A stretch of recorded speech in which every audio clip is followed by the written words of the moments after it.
Dragon Show, Dragon Show. It's almost time for Dragon Show. Dragon Show. Bum bum bum.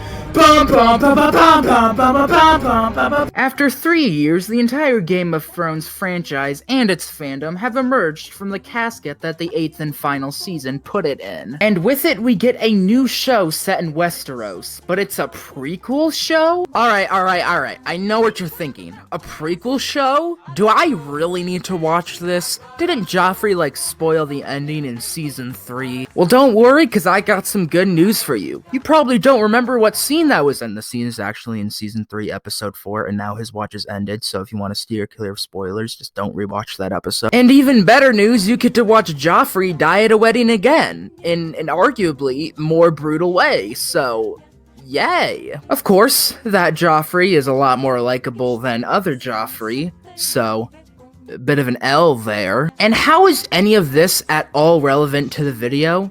That is an excellent question. I am glad you asked. Anyways, House of the Dragon is amazing, and I mean that. It's actually good. This show takes everything that made Game of Thrones good and makes it great, and it takes everything that made Game of Thrones bad and chucks it out the window. This show is just the biggest breath of fresh air after the gargantuan waste of human effort that was Season 8 of Game of Thrones. Yes, ladies and gentlemen, the writing is actually good. The prophecy is true. But it's not just the writing. As I said, almost every aspect has been improved. I mean, the only real thing that Game of Thrones has over this show is the fact that it just has more story. But I mean, literally more story. 6.5 more seasons of more story. So yeah, I really only like Game of Thrones more simply because House of the Dragon just isn't done. Now, House of the Dragon is planned to go on for 4 seasons, and considering the masterpiece of television that is the first 4 seasons of Game of Thrones, it's gonna be a steep battle. But if the writers keep the momentum that this first season had, and they don't screw up the ending, it could be better than Game of Thrones. And I think, in a lot of ways, it already is. A big issue with the final 2 seasons is how empty Westeros feels. Characters go across a whole ass continent within a matter of half an episode.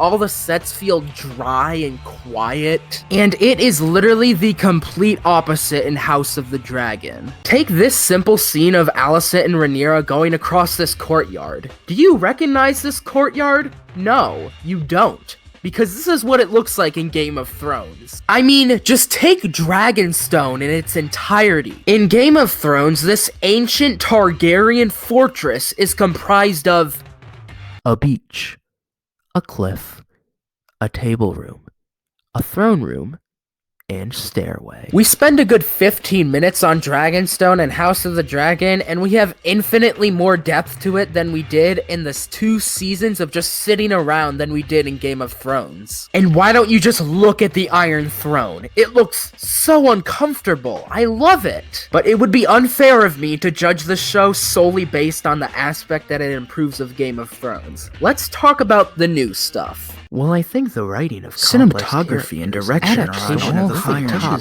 there exceeding. Dragons! No one cares about the story. There are dragons! Okay, I lied. We're still gonna be comparing to Game of Thrones. Welcome to Guess Which Dragon That Is! This first dragon comes from Google Images after I searched up Daenerys Targaryen dragons. Is it A, Drogon, B, Viserion, or C, Rhaegal? If you didn't answer, you would be correct, because I don't know, because Daenerys' dragons look the same. Okay, the point I'm trying to make is that with House of the Dragon, each dragon is actually distinct and unique looking. I could have just said that, couldn't I? For example, Caraxes has a really long neck, Vhagar is enormous, and Vermax, oh, he's so cute. He's like a little lizard. I want to pet him so bad. Oh, and the acting? The acting is borderline phenomenal. See, this is a show where characters do have to look a certain way because what they look like is actually relevant to the plot. Because a vast majority of the characters are all related to each other because of all the, incest. Because we do have multiple actors playing different ages of characters. And not only do they look near identical to each other and to the other actors playing their on-screen relatives, they are also doing a very good job. This show does a lot of things really well, but I do think that the acting might just be the best part. The best performances of the entire show are obviously Millie Alcock and Emma Darcy as Rhaenyra, and then Emily Carey and Olivia Cooke as Alicent. And it is a damn shame that Emily and Millie won't be returning for season 2, because, that is how time works. People have been suggesting flashbacks, which, I don't know, man, that doesn't really seem the kind of thing that this universe would do. Or should do, ever. Take notes, this will be on the test. After appearing in the greatest movie of the year, it is only tradition that Matt Smith shall appear in the greatest show of the year. And I absolutely loved his performance. Even when he's not committing war crimes, he is just so convincing at giving off the mannerism of just someone who loves violence. The real best performance of the entire show is Paddy Considine, by the way. Although I have to admit, the show isn't perfect. In particular, I'm very mad with the complete lack of an original score for the opening credits. The opening theme song for Game of Thrones is an absolute bop. Even if you've never watched a single episode of the show, you could probably still recognize its theme song, and that goes for every other show. So it bothers me when House of the Dragon just straight up recycles its theme song from Game of Thrones. They did an absolutely outstanding job with the visual diorama of the credits, but it's just annoying that the next decade of television is going to be defined by a recycled theme. So this show is awful because I don't like the funny theme song that plays at the beginning. Now, going back to what I said about the visuals of the credits,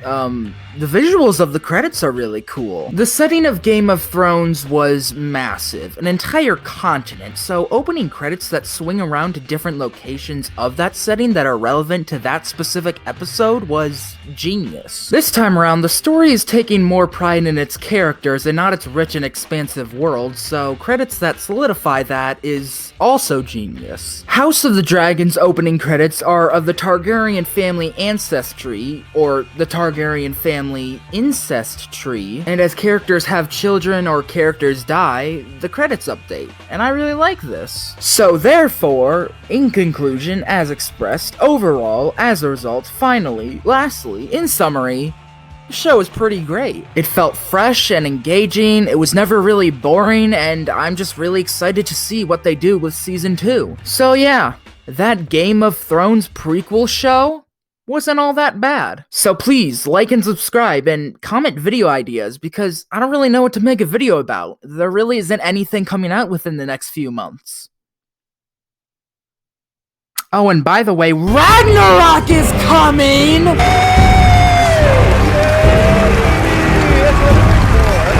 The trailer ends with Kratos and Thor both throwing their weapons and then summoning them back at the same time. That's metal as fuck. We are going to see Thor and Jormungandr's fight splinter the World Tree itself and send the serpent back in time. I have never been more excited for a video game in my life, and this game is gonna go so hard!